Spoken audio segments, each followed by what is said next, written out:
मी बघा आज लागले कांद्याची भाजी बनवायला आणि जे आपले कांदे आहेत त्याच्या जी पात आहे ती खोडून आणली आणि लागले बघा चिरून बनवायला मस्त अशी कांद्याची भाजी।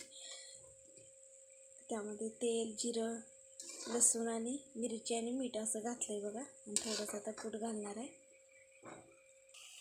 आता मी थोडं घालणार आहे बघा शेंगदाण्याचं कूट। बघा हे मस्त लागते बघा कांद्याची भाजी। आज काही मी डाळ घातलेली नाही आहे, पण परवा दिवशी जेव्हा केली होती तेव्हा डाळ घातलेली होती आणि हलवून घेणार आहे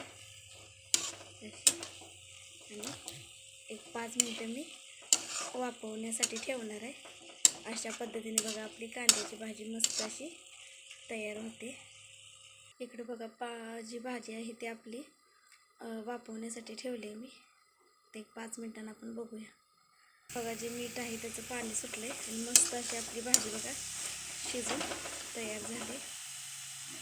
किती छान अशी भाजी झाली बघा।